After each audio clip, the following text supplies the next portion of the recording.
성취라고 하는 논리적 체계가 성립되게 되는 겁니다. 그래서 신약은 이제 그리스도를 통해서 하나님의 나라가 성취되는 내용으로 구성이 되죠. 그런데 이 성취가 구약에서는 자손 땅 통치를 통해서 약속이 되었는데 신약에서도 똑같은 원리로 성취되면 좋은데 신약은 이제 조금 변형된 형식을 통해서 성취가 됩니다. 성취의 주체와 내용이 이제 조금 상이해지는데 그 성취의 주체를 이제 크게 두 부분으로 나누게 됩니다. 그게 마태, 마가, 누가, 요한을 복음서라고 그러죠. 그 복음서를 바로 예수께서 성취하신 내용을 기록한 겁니다. 복음이라고 하는 것은 기쁜 소식이에요. 그러니까 예수님께서 무슨 일을 어떻게 하셨길래 그것이 기쁜 소식인지 그 내용을 예수의 행적을 통해서 이제 기록을 한 것, 그게 사복음서입니다. 그래서 사복음서는 마태, 마가, 누가, 요한 4개로 구성이 되어 있습니다. 그 다음에 이제 사도행전부터는 완전히 달라져요. 뭐가 달라지는가? 그 복음의 내용이 연속되어지는 것은 같은데 사역의 주체가 달라지는 거죠. 그래서 사복음서는 예수에 의한 성취라면은 사도행전부터 요한계시록까지는 성령에 의한 성취 내용입니다. 그러니까 그 사도행전 1장에 보면은 예수님이 승천하시면서 하신 3가지 약속이 있어요. 구약에서는 자손 땅 언약이라고 하는 나라 약속이 주어졌다면은 사도행전에서는 성령을 보낼 것이고 그 성령이 와서 땅 끝까지 복음을 전파할 것이고 이게 사복음이잖아요. 이 복음의 내용을 전파하게 될 것이고 그리고 예수님이 반드시 다시 오신다는 이 3가지의 약속을 하시고 승천을 하는 거죠. 그러니까 크게는 성취의 내용인데 또 그 속으로 들어가면은 또 예수님의 약속이 성취되는 내용으로 사도행전부터 계시록까지 구성이 되어 있는 거예요.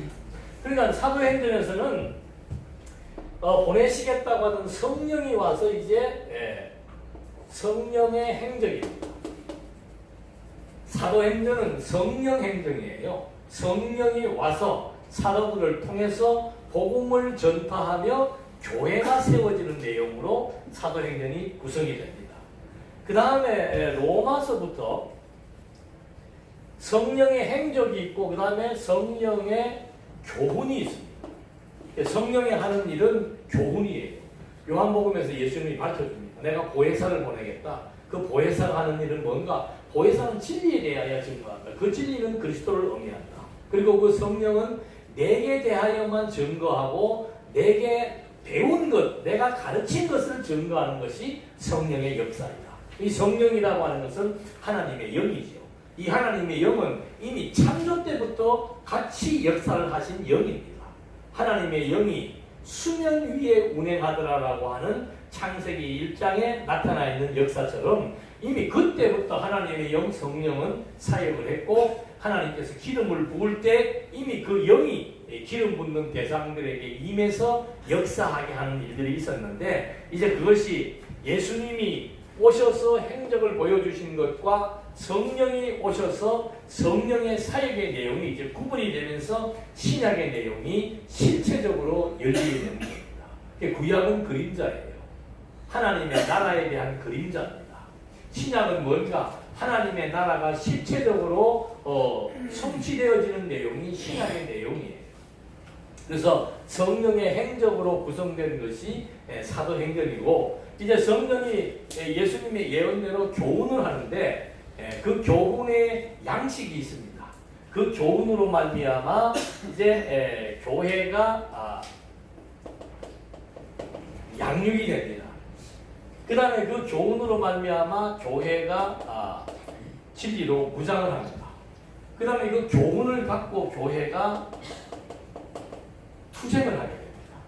그러니까 지상의 교회는 결국 이 성령에 의해서 증거된 복음의 내용을 갖고 교회를 양육하고 교회를 무장시키고 교회가 이 세속과 비진리와 싸워나가는 일들이 이제 신약에 구성된 내용들이죠. 그래서 여기 양육은 로마서, 고린도서, 갈라디아서, 무장은 에베소서, 그 다음에 빌립보, 골로새, 데살로니가.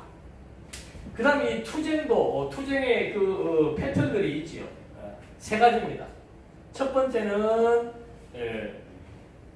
그 공로주의 또는 모형에 대한 실체, 이런 것들을 율법을 통해서 이제 설명을 해주고 있습니다. 그래서 이 그리스도가 오셔서 율법을 완성하셨고, 그리스도가 오셔서 인간의 공로보다 그리스도의 공로를 보여주고, 이 그리스도가 율법보다 구약에 있는 모든 것보다 우월하다는 사실을 보여줌으로써 그리스도를 중심으로 한 비진리와의 싸움을 이제 히브리서에서 말해주고 있습니다.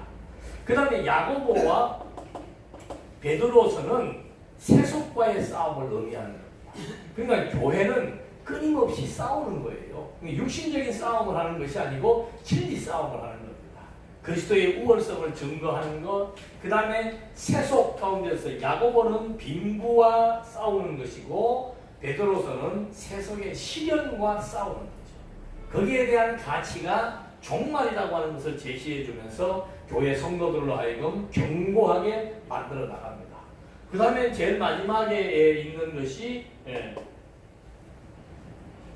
요한 1서부터 유다서까지죠. 이건 이제 적그리스도와 싸우는 거죠. 이단들과 싸우는 내용들입니다. 여기도 하나가 빠졌습니다. 이 무장이 교회의 진리, 교회의 생활, 그 다음에 교회의 체제가 있습니다. 이 체제가 이제 디모데부터 디도서까지가 교회의 체제, 조직을 의미하는 겁니다. 그러니까 교회는 그 조직은 필수예요. 사람들이 모여있기 때문에 이 조직은 필수입니다. 근데 이 조직을 목사가 운영해 나가느냐, 장로가 움직여 나가느냐는 것이 아니고, 그 조직은 진리의 말씀이 조직을 움직여 나간다는 것이 바울이 디모데를 통해서 조직에 대한 원리를 제시해 주고 있는 거죠. 이렇게 해서 이제 제일 마지막에 교회가 승리하는 내용. 그래서 요한계시록 1장에 보면 이제 이 예언의 말씀이 교회들에게 주어지고 그 교회가 최종적인 승리를 할 것이라는 얘기를 해줍니다. 그러면서 마지막에 승리하게 될 그런 그 하나님 나라에 대한 소개를 해주고 그리스도에 대한 소개를 해주면서 주 예수여 뭐 하시옵소서, 오시옵소서. 그걸로 이제 요한계시록이 딱 끝나게 되는 거죠. 그래서 구약에서는 하나님의 그 구약에서는 나라라고 해서 자손 땅 통치의 형식을 가지고 전개되었다면 신약에서는 실체이기 때문에 하나님의 나라인 교회를 중심으로 이제 논리가 개진되게 됩니다. 그래서 예수님이 마태복음에 보면은 마태복음에서 아주 그 중요한 핵심은 뭔가 하면은 예수님이 제자들에게 묻습니다. 너희는 나를 누구라 그럽니다. 그러니까 베드로가 있다가 주는 그리스도시요 살아계신 하나님의 아들이라고 얘기를 합니다. 맞다, 됐다. 이제 내가 네가 말했던 그 고백, 바로 그리스도의 터 위에 뭘 세우겠다? 교회를 세우겠다. 그것이 이제 마태복음으로부터 시작되는 교회의 생성의 출발점이다. 그래서 이 복음서는 교회의 기초를, 복음서는 교회의 기초를 놓는 것이 사복음서의 내용입니다. 그래서 교회의 기초가 누구인가? 그게 16장 16절에 마태복음 16장 16절에 나와 있는 대로 교회의 기초는 그리스도예요. 주는 그리스도시요 살아계신 하나님의 아들. 그러니까 교회라고 하는 건물의 기초는 그리스도 위에 세워지는 것이 교회의 특성입니다. 교회 건물의 특성이에요. 그러니까 교회가 2층에 있다, 3층에 있다, 100평이다, 200평이다가 중요한 것이 아니고 교회의 기반이 뭐냐 이 말입니다. 교회를 세운 분이 목사냐, 장로냐, 성도냐가 중요한 게 아니고 어느 교회든지 그 교회의 기초는 그리스도라고 하는 사실에 대한 확정. 그래서 바울이 디모데에게 말하기를 교회는 진리의 기둥과 터라고 얘기해 주는 거죠. 그러니까 교회가 그리스도가 증거되지 않고 진리가 증거되지 않고 진리가 분별되지 않고 그리스도 중심의 교회가 아니라면은 그건 허울만 교회지 교회가 아닌 거예요. 왜 요즘 젊은이 자꾸 교회를 떠나는가? 교회 나가면 막 무슨 막 윤리 도덕적인 얘기, 그거는 쉽게 말하면 잔소리예요. 네. 이래라 저래라 뭐 성도는 이래라 저래라 잔소리가 많아요. 네. 요즘 젊은 사람들이 얼마나 잔소리 듣기 싫어하는데, 부모한테도 잔소리 듣기 싫어하는데 교회까지 와가지고 잔소리 들어야 되고 교회까지 와가지고 체크해야 되고, 예? 그래프에 의해서 성적 순위로 구역별로 경쟁을 시키고, 이거는 이미 타락한 교회입니다. 이유불문. 그리스도는 한 번도 교인들을 경쟁시키지 않았습니다. 경쟁하려고 하는 자기의 제자들을 말렸죠. 예수님 누가 더 큰 자입니까? 누가 예수님의 오른자리에 앉을 수 있습니까? 그런 경쟁 구도를 파괴시킨 것이 그리스도예요. 교회는 절대 경쟁하는 데가 아닙니다. 권사들끼리, 구역장들끼리, 예? 교회와 교회끼리 경쟁 구도는 사단의 역사예요. 교회는 경쟁하는 데가 아니에요. 각자 하나님이 주신 은혜의 감동에 따라서 각자에게 주신 그 은사에 의해서 봉사하는 데입니다. 진리를 위해서 봉사하는 데예요. 그러니까 교회가 무엇인 줄 알려면은 사복음서를 공부하지 않으면 교회가 뭔지를 알 수가 없어요. 아이고 사복음서 재미없던데요. 뭐 처음에는 재밌던데 예수님이 와가지고 막 현실감 없는 기적도 행하고 막 보리떡 5개 뭐 물고기 2마리 가지고 뭘 어떻게 했다 그러고 뭐 처녀에 보면서 잉태했다 그러고 뭐 보니까 현실감 없는 얘기들이 많은데 뭐 그런가 보다 하고 봅니다. 구약에서 보이지 않는 하나님의 나라, 하나님의 존재를 확증시켜준 것처럼 신약도 마찬가지입니다. 요셉의 아들 예수가 왜 하나님의 아들이며 그가 왜 구약에서 말했던 선지자, 왕, 제사장의 역할을 다 감당하는 기름 부음 받은 그리스도인가? 그거를 사복음서에서 입체적으로 증명을 해주고 있는 거죠. 그게 교회의 기초란 말이에요. 그 그리스도에 대한 인식, 그 그리스도관, 그것이 분명하게 서 있어야 이제 그 다음에 성령이 와가지고 이 세워진 교회들을 뭐 한다 그랬습니까?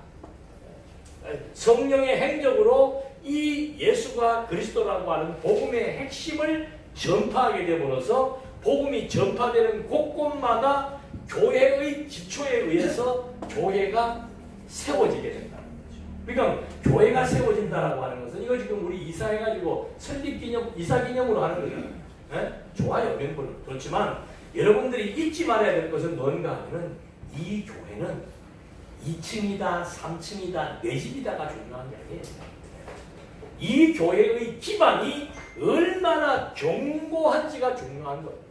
높은 빌딩을 올릴수록 기초공사가 튼튼한 것처럼 하나님의 교회가 건강하다, 하나님의 교회가 강하다, 아주 그냥 하나님의 교회가 튼튼하다라고 하는 말은 이 그리스도에 대한 지식을 확실하게 심어져 있는 교회, 그것이 튼튼한 교회고 건강한 교회고 복음적 교회라 이 말이에요. 수십만 명이 모이면 뭐예요? 예? 교회 와서 복 받으라고 소리 지르고 이렇게 하면 복 받는 비결이나 얘기해주고 많은 사람들도 그냥 어려운 문제가 오면은 문제 해결에만 급급한단 말이에요. 그렇게 가르치는 교회는 그리스도를 증거하는 바람직한 교회상이 아니라는 거죠.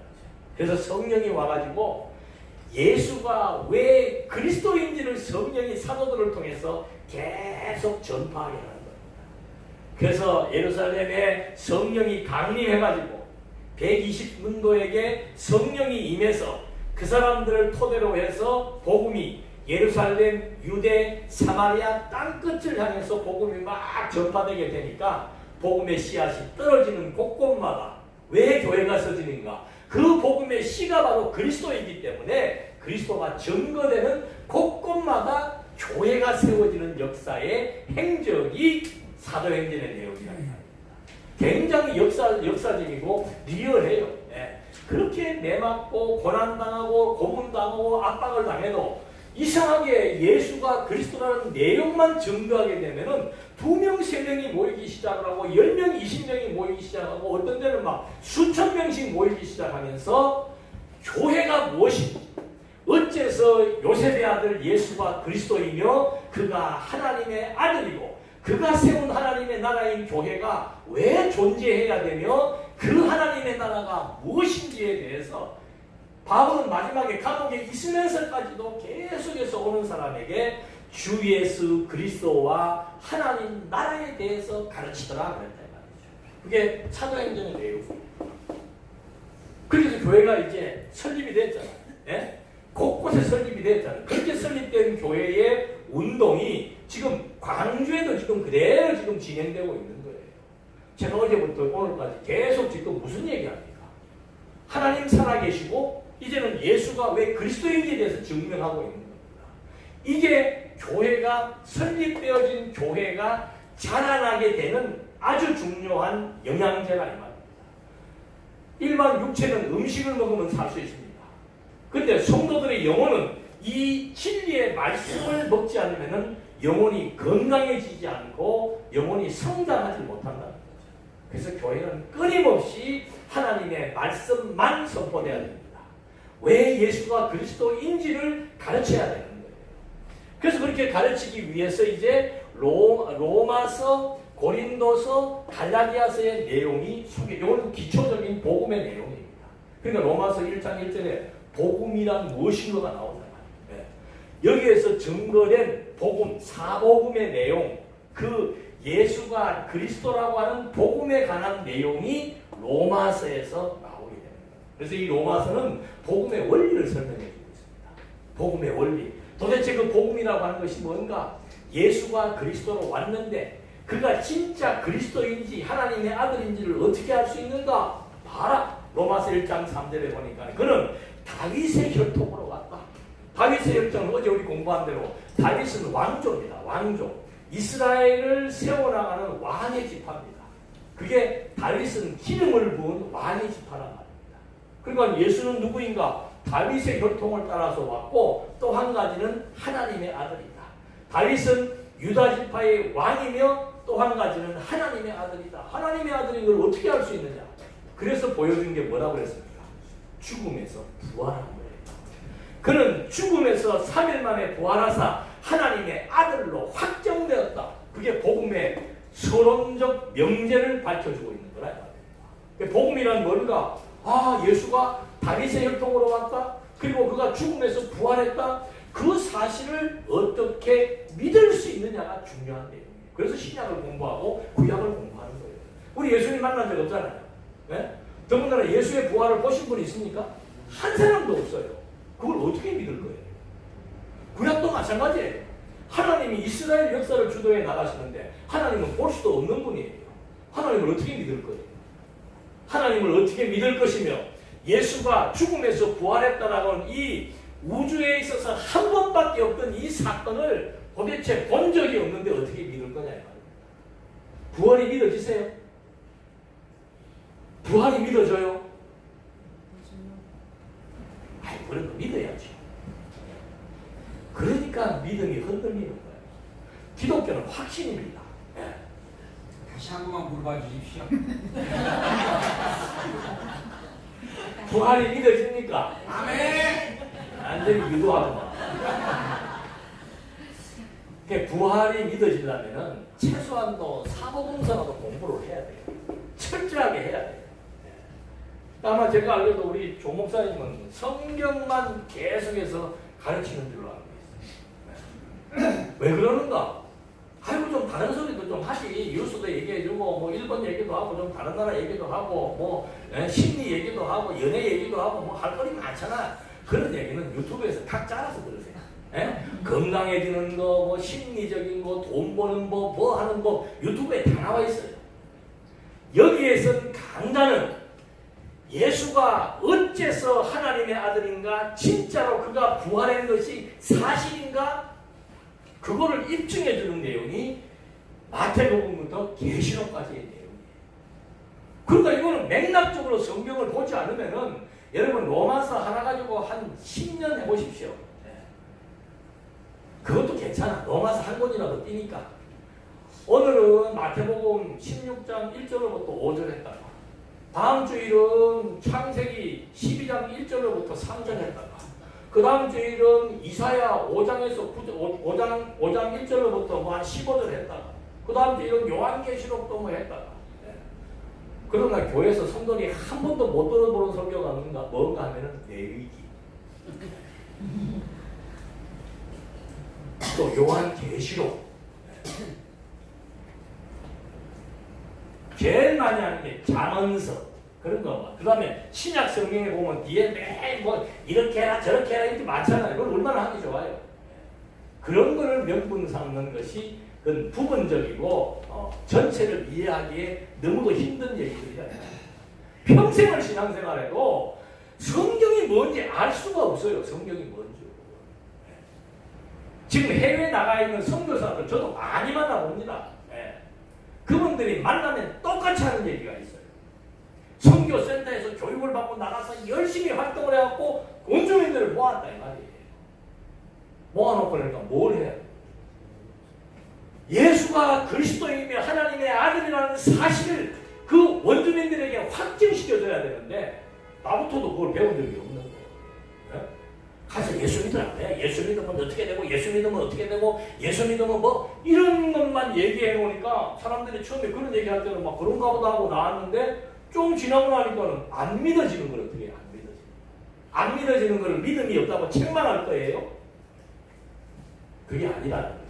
그래서 성경은 철저한 내용의 인식을 통해서 확신을 갖게 되는 겁니다. 보이지 않지만, 보지 못했지만, 과학으로 증명할 수 없는 사실이지만 이렇게 구약의 역사가 하나님의 약속대로 이루어진 역사임을 확인하게 될 때 예수님의 행적이 구약의 예언대로 이루어진 사실임을 확인하게 될 때 성령의 역사가 2000년 전에 약속대로 온 성령이 지금도 복음을 전파하게 해서 교회가 세워지고 교회가 자라나고 교회가 무장을 하며 교회가 비진리의 세력과 싸워나갈 수 있게 역사한다는 이 살아있는 역사적 현장을 우리가 경험하게 될 때 정말로 성령을 보내신 하나님의 아들 그리스도는 지금도 살아서 역사하고 있구나.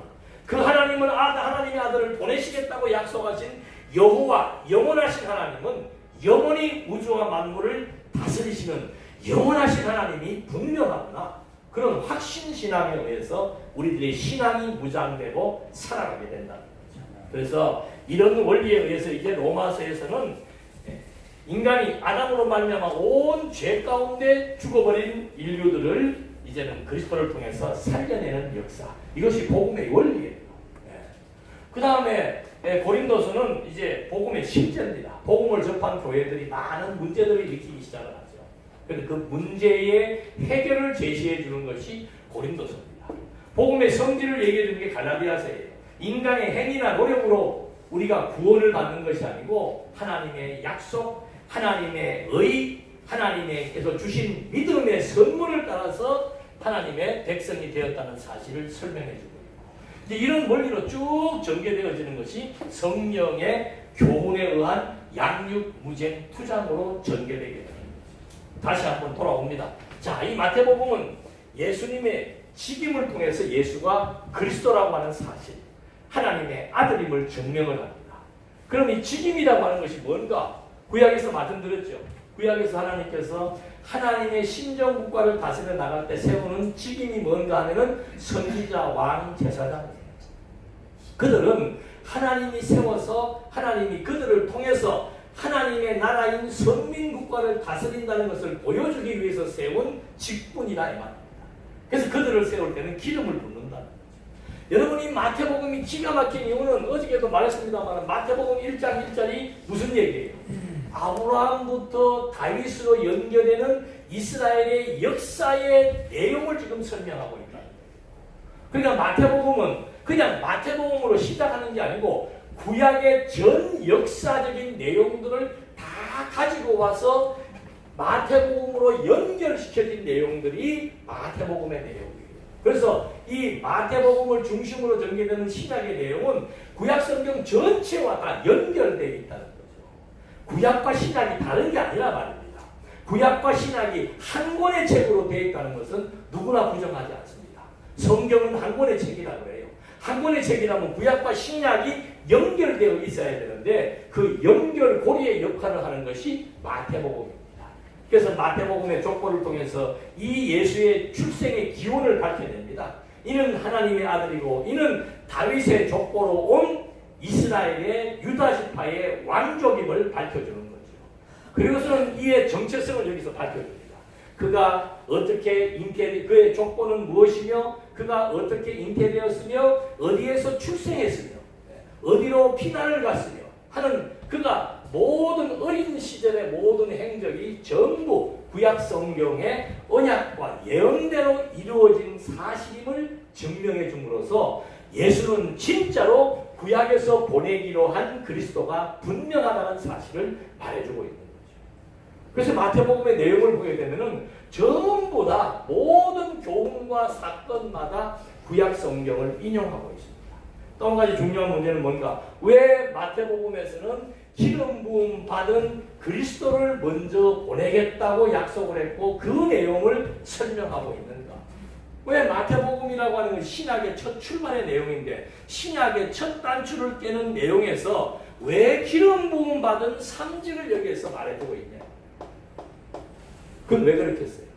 구약의 하나님께서 하나님이 세운 신정국과 이스라엘 하나님의 나라를 약속을 했죠. 그 하나님의 나라를 다스리는 방식이 바로 뭔가 기름 부음 받은 자들에 의한 선지자, 왕, 제사장에 의해서 이 하나님의 나라가 신정 통치를 해나가고 있다는 걸 보여주는 겁니다. 그러면 마태복음 처음에서 하나님이 보여주고자 하는 것은 뭔가 이 나라는 내가 세운 나라다. 이 교회는 내가 세운 교회다. 이 교회는 구약의 언약대로 세워진 하나님의 나라인 교회라는 것을 보여주기 위해서 기름 부음을 받는 선지직, 왕직, 제사직을 다 성취시켜가지고 이가 기름 부음을 받은 그리스도가 분명하다는 사실을 입증해주고 있는 거예요.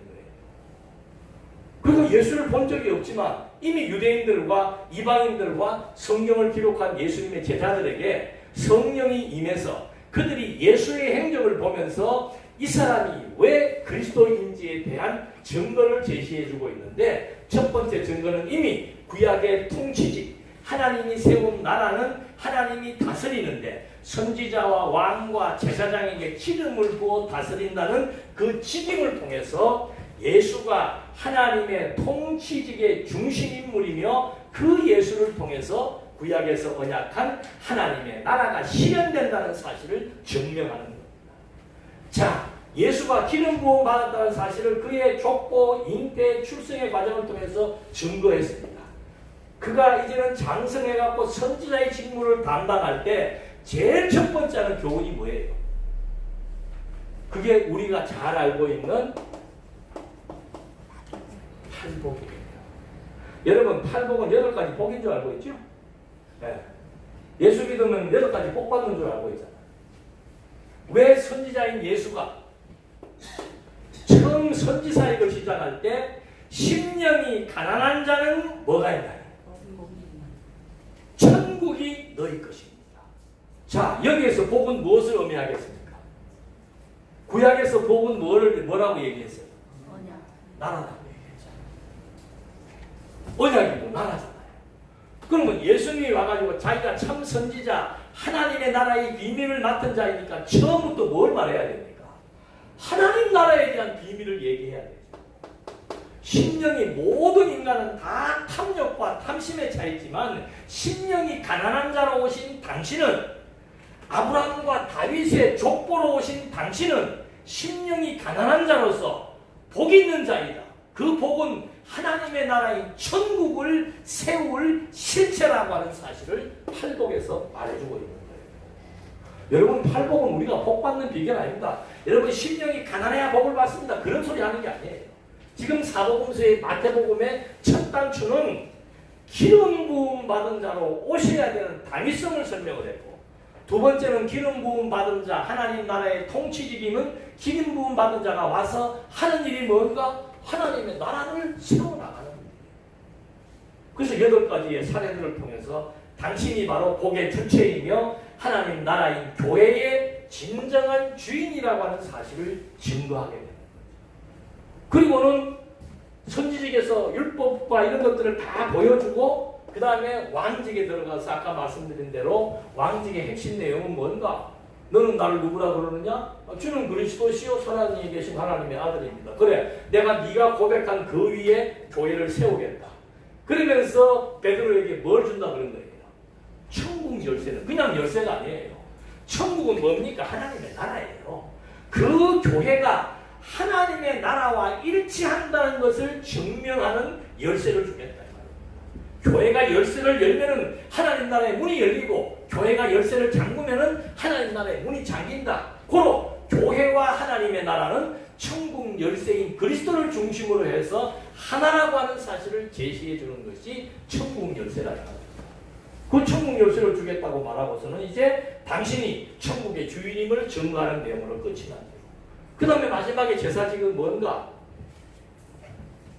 구약의 제사직이 뭐예요? 백성들, 하나님의 언약 백성들이 죄를 지었을 때 그들의 죄를 용서하기 위해서 짐승을 잡았잖아요. 그래서 그 짐승의 피로 말미암아 언약 백성들의 죄를 용서해주고 언약 백성들의 생명을 보존시켜 왔다는 거예요.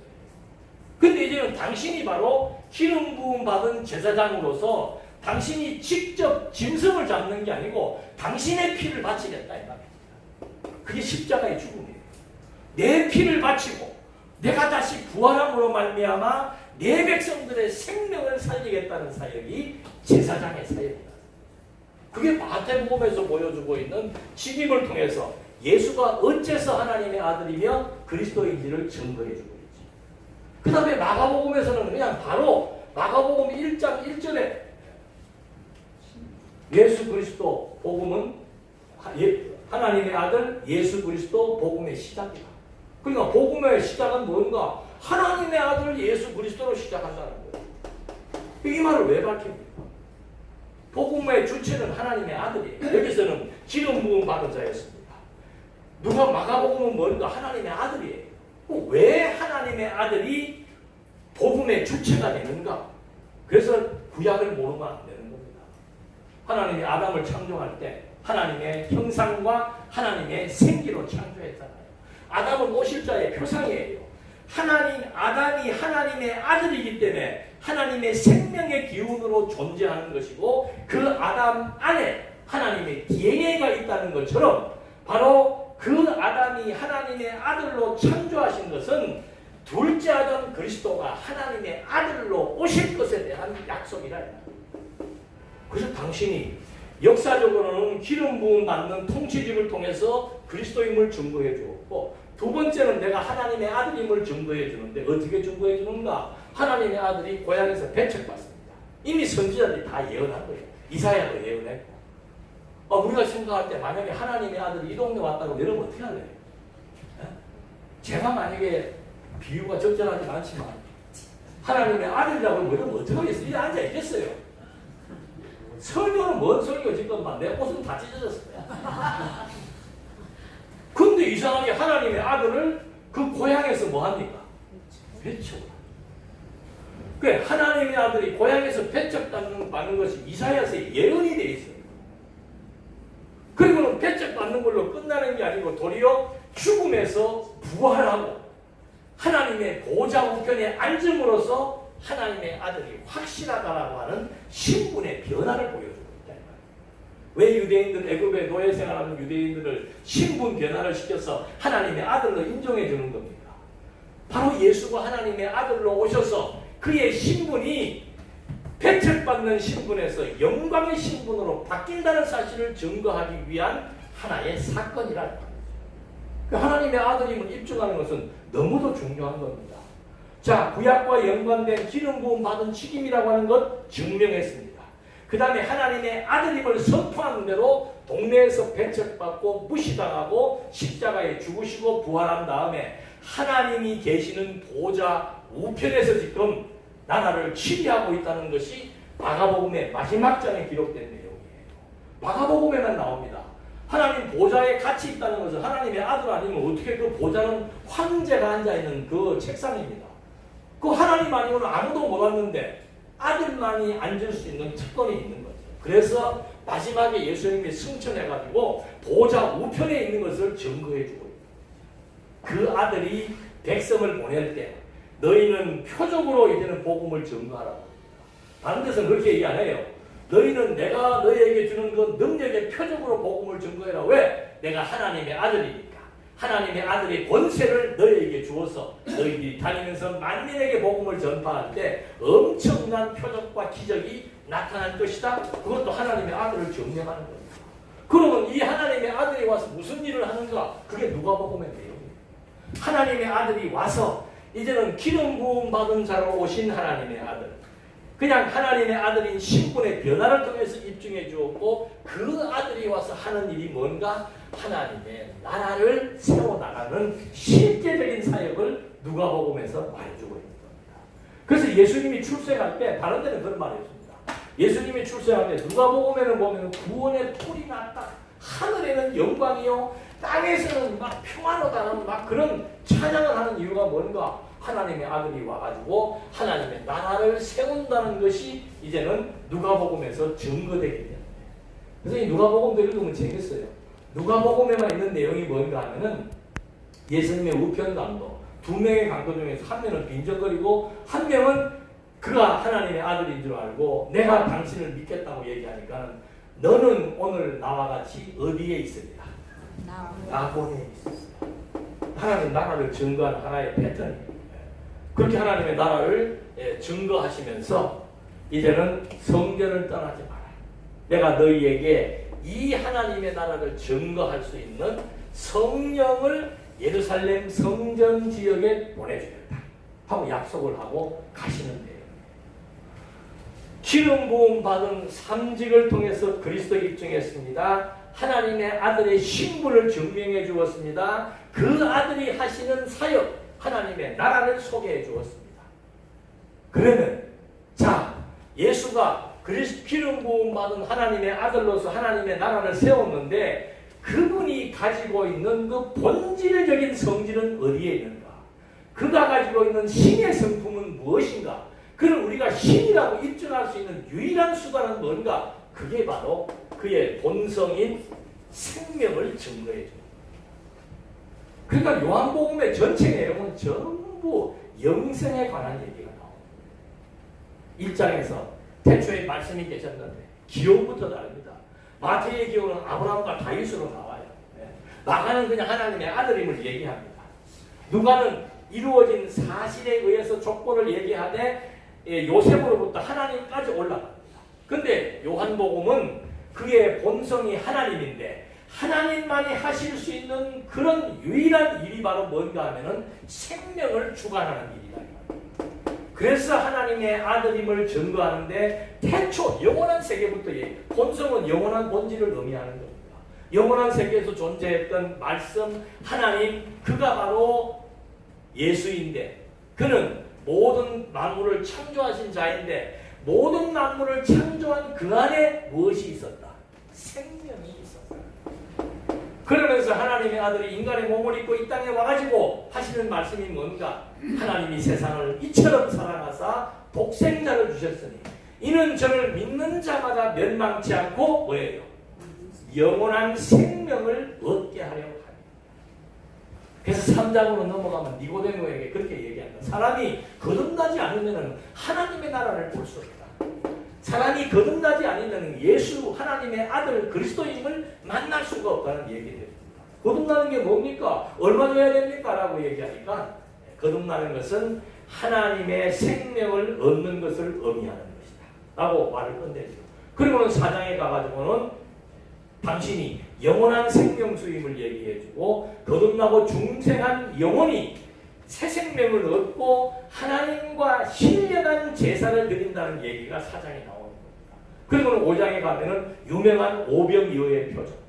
다른 데서는 오병이어가지고 막 능력 얘기하고 뭐 이렇게 얘기하는데 요한복음은 오병이어 표적을 가지고 무슨 얘기를 합니까? 내가 바로 생명의 떡이라고 얘기합니다.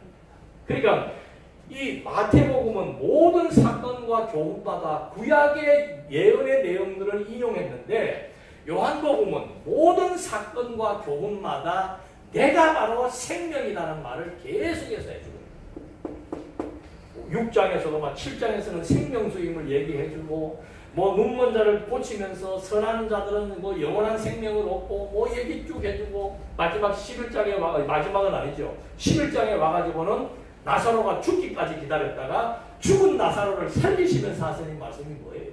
나는 부활이요 생명이다. 그러니까 예수가 하나님의 아들 그리스도인 이유는 생명을 창조하신 분은 하나님밖에 없습니다. 죽은 우리에게 새 생명을 줄 수 있는 유일한 존재 하나님 아들밖에 없는 거예요. 그래서 하나님이 그리스도 하나님의 아들을 이 땅에 보내가지고 그를 믿도록 믿음을 주셔서 믿음으로 말미암아 새 생명의 창조의 역사를 하나님의 아들 그리스도를 통해서 완성함으로써 예수는 명실공히 생명의 근원 되시는 하나님의 아들 그리스도이시고, 그래서 요한복음에 20장입니까 넘어가면은 이것을 기록한 목적을 밝힙니다. 요한이 이것을 기록한 목적은 뭔가? 예수가 하나님의 아들 그리스도이심을 믿게 하고 그 믿음으로 말미암아 무엇을 얻게? 생명을 얻게 하기 위해서 이것을 기록했다. 그러면 예수님이 요한복음만이 부활한 내용이 제일 많이 나옵니다. 요한복음에서는 예수님이 부활하는 장면들이 리얼하게 묘사가 되고 있어요. 한 여러 페이지를 거기다가 인용을 하고 있죠. 그 예수님이 부활했다는 것은 새 생명의 근원이라는 사실을 밝혀주는 겁니다. 죽음에서 부활해서. 그러면 하시는 일이 뭔가? 마지막 당부 내용을 합니다. 베드로에게 너는 뭐 해라? 네가 나 사랑하냐? 여러분 예수님을 사랑합니까? 사랑한다면 뭐 하는 거예요? 그리스도께서 창세전부터 예정해 놓았던 하나님의 아들들에게 복음을 전파해서 죽은 생명이 소생하는 역사, 그게 바로 새 생명을 살리는 그리스도를 사랑하는 사랑의 증거물이다. 세 번씩 부인했던 베드로를 불러가지고 네가 나 사랑하냐? 사랑합니다. 사랑합니다. 사랑해? 그러면은 내 양의 생명을 뭐 해라? 먹이라 이 말입니다. 무엇을 먹여? 복음을 통해서 내 양의 생명을 유지하고 성장할 수 있도록 복음을 전파해라. 그리고 너는 뭐 해라? 죽어라. 왜 죽어라 그러는데? 그거 이상하지 않아요? 양들에게 복음을 전파해서 생명을 살리라고 얘기해놓고서는 너는 뭐 하라? 그럼 복음 전하면 죽어야 돼요? 근데 우리는 잘 몰라도 베드로는 그걸 알아요. 베드로는 예수님의 부활의 예수님을 직접 만난 사람입니다. 베드로가 예수의 부활을 보기 이전과 이후는 완전히 딴 사람이에요. 여자가 지적을 해도 피해 숨으면서 거짓말을 했던 사람인데 그리스도의 부활을 확인하고 난 베드로는 예수님이 너 죽는다. 내 양을 먹이다가 너는 죽는다. 그래도 담당합니다. 이유는 뭔가? 예수는 누구이기 때문에? 부활이요 생명이라는 사실을 베드로가 검증했기 때문에 순교한다 그래도 무섭지가 않은 거예요. 나를 믿는 자는 죽어도 산다. 살아서 믿는 자는 죽지 않고 영원히 산다. 그거를 지금 베드로가 아는 거죠. 그리고는 요한복음 끝에 가서 마태부터 요한까지 기록된 모든 내용은 이것으로 종결한다. 예수가 하나님의 아들 그리스도라는 사실은 이 내용으로만 가지고도 충분하게 입증할 수 있다. 그렇게 해서 요한복음을 끝으로서 사복음서를 통해서 예수가 어째서 하나님의 아들 그리스도인지를 우리에게 입증시켜주고 확증시켜주었다. 그런 확신을 가지고 이제 120명이 오순절날을 기다리면서 마가의 다락방에서 그거를 오기를 간구하고 있을 때 성령이 이런 공간 속으로 오신 거예요. 하나님의 영이 이 공간 속으로 왔는데 그 영은 눈에 안 보이잖아요. 우리의 영도 눈에 보이지 않습니다. 하나님의 영도 안 보입니다. 그러니까 하나님의 영이 임했다는 것을 눈으로 보게 해주기 위해서 불의 향같이 갈라지는 역사가 막 나타나가지고 사람들이 막 각 나라의 말로 방언을 하고 방언을 각 나라의 말로 했는데 각 나라의 사람들이 막 유대 말로 했는데 각 나라의 사람들이 다 알아듣는 그런 표적의 역사가 벌어지고 방언이 막 일어나니까 사람들이 막 뒤집어지고 하는 일들이 발생하는 거예요. 그건 성령이 임했다는 증거를 보여주는 거예요.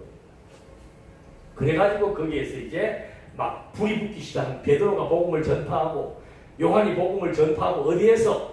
약속대로 예루살렘에서. 구약에는요 하나님의 나라의 복음이 에덴 동산 세계, 그 다음에 가나안 땅, 그리고는 북이스라엘 사마리아, 남쪽 유다, 그리고는 예루살렘으로 직결했습니다. 구약의 유대교는. 근데 이 복음은 예루살렘으로부터 시작해서 반대로 유대, 사마리아, 그 다음에 땅끝 전 세계를 향해서 예수님이 오실 때까지 확산되어지는 완전히 구심 원리에 의해서 유대교는 예루살렘을 중심으로 모이게 만들었다면 복음은 예루살렘을 중심으로 전 세계로 확산시키는 역사가 발생한 거예요. 그래서 예루살렘에서 복음을 전파하면서 이제 이방 땅, 유대 땅, 사마리아 쪽으로 확산되는데 제일 먼저 선교의 대상이 누구였습니까? 모르시죠? 몰라야 재미가 있지. 그게 메시입니다. 메시. 스데반이 순교를 합니다. 그 순교로 이제 복음 전하는 자들이 지역으로 다른 지역으로 피신을 가는데 피신 가는 그곳이 곧 복음 전파 지역이 되는데 필립이 애굽 땅으로 내려오면서 제일 먼저 만난 사람이 누군가 하면은 이디오피아의 내시입니다. 이거는 아주 중요한 의미가 있는 거예요. 아까 이 복음이라고 하는 것은 유대인, 이방인 상관이 없다 그랬죠. 유대인들 세계에서는요, 메시는 죽을 때까지 총회에 가입할 수가 없습니다. 유대의 총회에 가입할 부정한 자라고 해서 유대 총회에 가입할 수가 없습니다. 그런데 이방인은 간혹, 노예들은 간혹 몇 년이 되게 되면 본인이 원하면은 유대 사회 안으로 들여줍니다. 메시는 안 돼요. 근데 이 복음은 뭔가? 제일 먼저 복음을 통해서 구원을 얻는 사람이 누구였는가? 이디오피아의 메시에게 복음이 전파되면서 이방인과 유대인의 틀을 깨버립니다. 인종의 틀을 깨버립니다. 남성과 여성의 틀을 깨버립니다. 신분의 틀을 깨버립니다. 그래서 이 복음은 정말로 민주적이고 자유로운 게 복음이에요. 남성과 여성이 없습니다. 주인과 노예가 없습니다. 세상의 신분과 이런 것들이 교회 안에서 작용할 수가 없는 거예요. 내가 어떤 사회적인 신분을 가졌다고 하더라도 교회에서는 그 사람에게 주어진 직분이에요. 집사면 집사입니다. 그것도 벼슬이 아니에요. 그리고 명예가 아니에요. 그냥 이 직임은 그 일을 맡아서 하는 걸 의미하는 겁니다. 그래서 교회만큼 평등한 곳이 없는 거죠. 그 당시 유대 사회는 여자는 투표권도 없고 노예하고 같은 급이에요. 그게 여자란 말입니다. 요즘도 그거 우리가 볼 수 있잖아요. 저 사우디아라비아 이쪽으로 가면은 여자가 남편한테, 부인이 남편한테 허락 안 받고 외출하면 어떻게 돼요? 이혼당해요. 천만 다행인 줄 알아야 돼요. 여자가 마음대로 할 수 있는 게 없어요. 남편의 허락을 받아야 돼요. 그 구약에 나와 있는 율법이란 말입니다. 근데 복음은 그걸 다 없애버리는 거죠. 남자나 여자나 아무런 제약을 받지 않고 내시라고 할지라도 이 복음은 영혼의 생명을 살리는 힘이 있음을 밝혀주는 겁니다. 그래서 이 사도행전이 이제 로마에까지 복음이 전파되게 되는 역사, 거기까지 각 지역에 세워지는 교회들이 여기에서 소개되고 있죠. 그러다가 이제 로마에 있는 교회에 바울이 편지를 하면서 이제 시작되는 그 복음의 내용들이 여기에 복음의 원리가 있다고 설명을 했습니다. 그런 원리에 의해서 이제 그 다음에 교회가 점점 더 자라게 되는 이 원리는 다른 것 없습니다. 이 행적인 내용들을 원리적으로 풀어주는 겁니다. 예수가 왜 죽음에서 부활했는지, 그러므로 말미암아 우리가 의인된 그것이 도대체 어떤 의미며 어떤 내용인지를 설명하는 것이 로마서의 내용이에요. 그러니까 복음서의 내용은 예수님이 죽었다가 부활한 사건이잖아요. 그런데 로마서는 예수님이 죽음에서 부활하신 그 사건의 의미가 무엇인지를 원리적으로 설명해요. 복음에는 하나님의 의가 나타나서 믿음으로 말미암아 뭐가 된다? 하나님의 자녀가 되고 생명을 얻게 된다는 사실이 여기 나타난 복음의 정의란 말입니다. 그 다음에 고린도서는 이제 아까도 말씀드린 대로 교회는 사람이 모인다니까 교회에 분란이 생길 수밖에 없었어요. 그래서 그 교회의 분란을 어떻게 처리하는가? 우리는 똑같이 그리스도의 생명을 얻은 그리스도의 몸이요, 그리스도의 지체요, 그리스도의 생명을 같이 받은 한 몸 이룬 자들이다. 한 피바다 한 몸 이룬 그리스도의 교회라고 하는 것을 여기에서 바울이 제시를 해주는 겁니다. 은사도 누가 은사가 더 좋고 나쁘고도 없고, 뭐 교회에서 여러 가지 많은 문제들에 대한 내용들을 정확하게 정리해 주면서 왜 그래야 되는지에 대한 당위, 그건 바로 우리가 그리스도의 한 생명을 받은 한 지체요, 형제요, 자매이기 때문에 우리의 모든 행동의 원천은 그리스도에게 있다는 사실을 말해주면서 교회의 문제를 해결하는 거죠. 그리고 우리가 받은 그 복음의 내용은 바로 어떤 성질을 가지고 있는가? 인간이 거부할 수 없는 불가항력적인 은혜라고 하는 사실을 말해주는 것입니다. 이렇게 해서 복음의 내용이 정리되니까 그 다음에는 다시 구체적으로 이제 교회가 무장을 해야 되는데, 교회가 어떻게 무장을 하는가? 제일 중요한 것은 교회가 무엇인지를 알아야 된다. 그게 에베소서의 내용입니다. 교회가 무장을 하려면 교회가 무엇인지를 알아야 돼요. 여러분들 교회가 무엇인지 알아면 에베소서 읽어보면 돼요. 교회라고 하는 것은 성부 하나님이 계획하고 성자 하나님이 죽음에서 부활하고 성령 하나님이 그 모든 사실들을 우리들에게 깨닫게 증거해준 내용에 의해서 확립된 것이 교회라 이 말이죠. 그러니까 교회라고 하는 것은 사람이 세우는 게 아니에요. 표면적으로는 사람들에 세워졌지만 그 세워진 그 교회가 이미 창세전 하나님의 계획에 의해서 그리스도의 죽음과 피공로를 받고 그리고는 세워진 것이 교회라고 하는 사실을 바울이 에베소서에서 말해주고 있습니다. 자, 그렇게 세워진 교회의 가치를 안다면, 교회의 진가가 무엇인 줄 안다면 어떤 생활을 하게 될 것입니다. 이건 성도의 생활은 굉장히 중요합니다. 그러니까 성도들의 생활은 여러분 공자, 노자 뭐 이런 것처럼 이렇게 해야 된다라고 하는 어떤 당위를 가지고 하는 게 아니에요. 집사기 때문에 이렇게 살아야 돼 그런 얘기를 하는 게 아닙니다. 우리가 예수가 하나님의 아들 그리스도이심을 확인하게 되었고 그로 말미암아 세워진 교회가 도대체 무엇인지를 알게 되면은 이 세상에서 구약 성경 보십시오. 하나님의 모든 섭리의 초점이 어디에 있습니까? 하나님의 나라인 이스라엘에게 있었습니다. 지금도 똑같아요. 이 피조세계 모든 관심의 초점은 궁극적은 하나님의 나라인 교회에 지금 있는 겁니다. 우리는 뭐 우리 교회도 하나님이 뭐 역사하는 거 보니까 별로인 거 없고 아니에요. 하나님의 눈동자는 지금 이 희망교회를 향해 있습니다. 왜? 이 교회가 성부 하나님의 계획과 그리스도의 피 흘림과 성령의 증거에 의해서 확립된 교회이기 때문에 그런 교회에 대한 가치를 알면은 그 다음에 나오는 것이 뭔가 그 교회가 지니고 있는 복음 진리, 복음 사역에 동참하게 된다는 것이 빌립보서의 내용이에요. 복음을 깨닫고 나면은 내 좋은 대로 사는 게 아니에요. 복음을 깨닫고 나면은 뭐 하나님의 일 해도 그만 안 해도 그만이 아닙니다. 어떻게 이게 가치롭다라고 여겨지는데 그 가치로운 것을 위해서 행동하지 않는다? 그건 거짓이지요. 이것이 정말 가치, 내 인생의 가치는 교회다. 그렇다면 자나깨나 교회를 위해서 모든 생각과 시간과 여건들의 초점과 관심이 모아지게 되어 있다. 나는 못해요. 그건 가치를 몰라서 그렇습니다.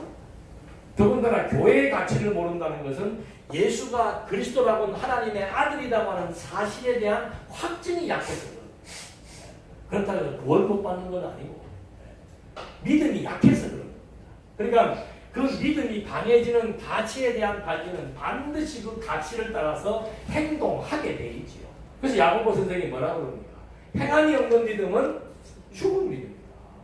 네가 그 믿음이라는 것은 가치를 의미하는데 그 가치를 네가 분명히 어디에 두었느냐에 따라서 너의 행동 양식은 달라지게 되어 있다는 것을 야고보 선생이 말해주고 있습니다.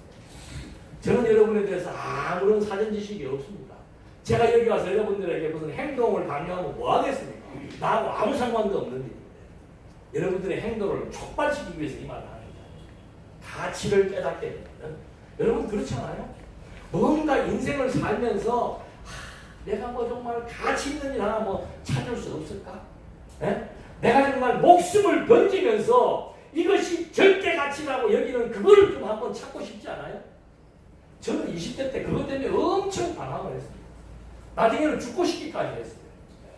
나는 그냥은 살기 싫다는 거예요. 뭔가 가치로운 것이 있다면 내가 그걸 발견하고 그것을 위해서 내가 일생을 한번 살아보고 싶다는 생각. 그건 인간의 누구나가 가지고 있는 보편적인 생각입니다.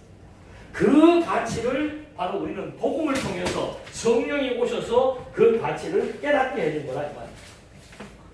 그래서 그것이 깨달아지니까 사도 바울이 감옥에 있으면서 빌립보에 있는 성도들에게 뭐라고 얘기합니까? 기뻐하라.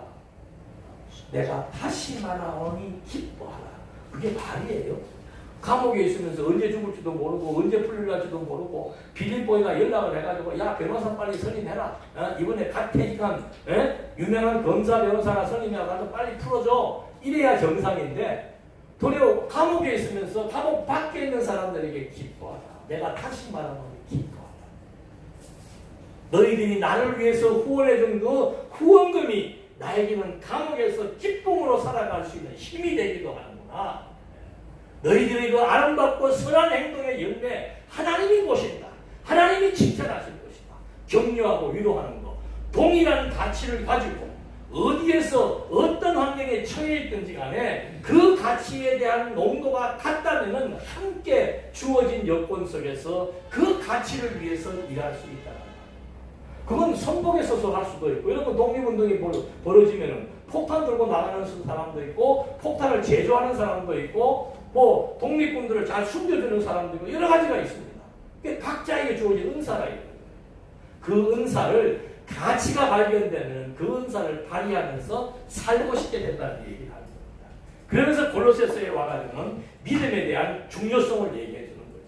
믿음이라고 하는 것이 견고해지지 않으면 우리는 금방 흐트러질 수밖에 없고 세상 이론에 함몰될 수밖에 없다. 그리스도를 주로 받았다면, 그리스도가 우리 인생의 주인이라는 사실을 안다면 그에게 뿌리를 받아서 그에 대한 지식으로 우리가 무장해 나가는 이것이 복음에 협력하고 합당한 생활이라고 말해주면서 데살로니가서에 와가지고는 자 이제 우리는 소망을 하늘에 두자.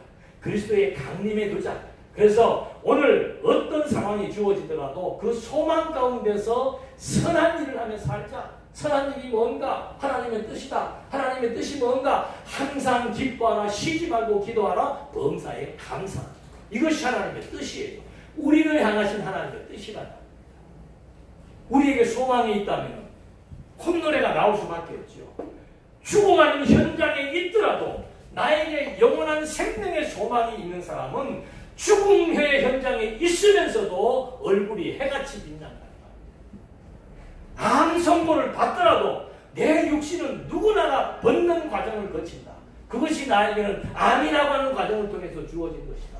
그러나 나는 이 옷을 벗으면 신령한 몸으로 다시 산다라고 하는 소망이 있는 사람은 죽음의 현장 앞에서도 기쁨을 유지할 수 있고 하나님 앞에 감사할 수 있고 찬양할 수 있는 세상에 그 어떤 것도 만들어낼 수 없는 강력한 힘, 그 가치는 하나님 나라에 대한 영생의 소망이 있음을 말해주고 있다. 사도들도 우리하고 똑같은 사람들이에요. 네?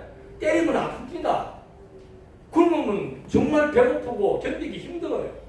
그런데 그들은 때로는 굶고 때로는 내맞고 때로는 복음을 전했던 그 교회 성도들에게 무참하게 배척을 당하고 내를 맞고 감옥을 가고 내일을 기대할 수 없는 그런 현장 속에 살아왔던 하나님의 본속들에게 왜 그러냐 이 말입니다. 왜 그렇게 인생을 사느냐. 내가 사는 삶의 가치는 여기에 있는 것이 아니고 영원한 하나님의 나라의 가치를 두고 있다. 나는 그 하나님이 나와 함께 하신다는 사실을 정말로 나는 믿어지고 그 하나님을 의지하고 살기 때문에 좀 가난해도 좀 병약해도 좀 어려움이 당해도 사람들로부터 모함을 당한다고 할지라도 그것이 내 인생의 가치를 바꿀 수가 없고 그것이 내 인생을 주저앉힐 수가 없다라고 하는 확실한 소망, 그리스도에 대한 지식입니다. 그래서 이렇게 무장시키고 디모데서에 와서는 교회를 각자 은사에 맞도록 자기매김을 해주고 빌레몬서에 와서는 그 성도들이 서로 잘 결속할 수 있도록 성도와 성도 간의 문제를 해결해 주는 게 빌레몬서예요. 여러분 밀양 영화 봤지요? 범죄를 살인을 아기를 유괴해서 죽인 그 범죄자가 그 부모에게 먼저 사과하고 화해를 요구하는 게 우선입니다. 근데 나는 하나님 믿었으니까 편안하다고 얘기하잖아요. 그게 아니라는 거죠. 성도와 성도 간에 실수할 수 있고 누를 범할 수가 있습니다만은 잘못을 인정하고 그것을 용서받고 서로 이해하고 화해하는 결속, 이것이 교회가 무장하는 마지막 단계라고. 내부 결속이 안 되면 외부와 싸울 수가 없는 거예요. 그래서 빌레본서에서 내부 결속을 시켜주고 이제 히브리서로 넘어가니까 그리스도의 의월성에 대해서 얘기하고, 그 다음에 세속과 싸워야 되는 가치가 무엇인지를 야고보 베드로에서 확인시켜주고, 그리고는 적그리스도 예수의 육체로 오심을 부인한다라고 하는 것은 우리는 뭐 그냥 그거에 대해서 문제를 제기 안 합니다만, 당시에 영주주의라고 하는 이단은 예수님이 인간의 몸을 입고 왔다는 것을 부인하는 거예요. 그건 예수님이 인간의 몸을 입고 왔다는 것에 대한 단순한 부인이 아니에요. 예수님은 구약 성경의 예언대로 다윗의 혈통으로 온다라고, 인간의 몸을 입고 와야 된다고 이미 하나님이 약속했고 그 약속대로 오신 사실을 부정하는 거죠. 그건 하나님에 대한 부정이고, 그건 하나님에 대한 완전한 반역이죠. 그래서 그걸 적그리스도라고 규정을 해서 그들과 끝까지 투쟁해야 될 것을 권고하고 있습니다. 여기에 오기까지 지상교회는 말할 수 없는 고통과 역경을, 그리고 험난한 삶을 살아갈 수밖에 없다라고 하는 세속적 삶의 현장과 무대를 소개해 주는 겁니다. 그러나 교회들이요, 실망하고 좌절하지 말지어다. 왜냐하면 이 그리스도가 반드시 다시 오셔서, 처음에 그리스도가 오셔서 이 세상에 하나님의 나라를 건설했던 것처럼 이 그리스도가 다시 오셔서 이제는 나타난 모든 세계를 원래의 상태로 돌이켜버릴 것이다. 하늘이 두리만이 말릴 것처럼 이 피조세계가, 펼쳐진 피조세계가 하나의 점으로 다 직결될 것이다. 그게 종말이에요. 이 세계가 걷어져 버리고 이제는 새하늘과 새 땅이 오게 될 것을 요한 계시록을 통해서 약속해 줍니다. 아무리 약한 교회도 반드시 승리한다라고 합니다. 아무리 약한 성도도 반드시 새 생명의 역사를 덧입게 된다는 사실을 증거해 주면서 내가 기록한 이 예언의 말씀에 하나라도 더하거나 빼지 말라. 이거는 성령의 감동으로 주어진 계시의 말씀입니다.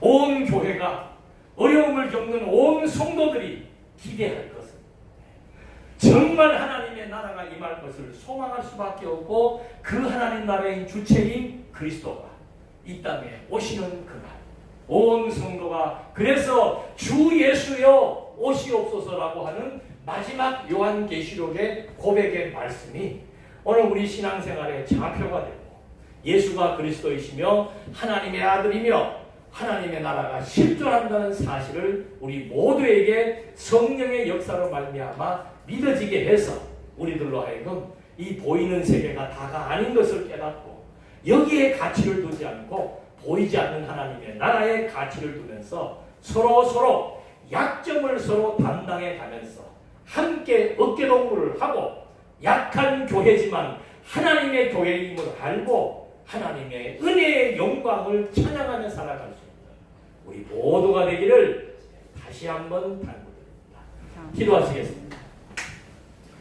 은혜와 사랑이 풍성하신 하나님 아버지, 짧은 시간이지만 성경의 내용을 대략적으로 검토해 보면서 왜 하나님이 살아계신지, 또 그 하나님은 어떠한 분이신지, 그분이 우리에게 교회를 세우게 하셨고 오늘 우리가 교회의 한 멤버로서 살아가게 된 이것이 어떤 의미요 가치인지를 또 한 번 깨닫게 하시고, 이 땅에 살아가면서 하나님을 보지 못하고 믿지 못할 때 엄습해 오는 걱정과 불신과 불안, 이것을 진리의 말씀으로 해소시켜 주시고, 이제는 보이지 않는 하나님의 나라가 보여지게 하시고 믿을 수 없는 하나님의 존재가 믿어지게 해주셔서 하나님을 믿고 의지하며 경외하는 삶이 우리 삶의 가치가 될 수 있도록 인도해 주시옵소서. 예수님의 이름으로 기도드립니다. 아멘.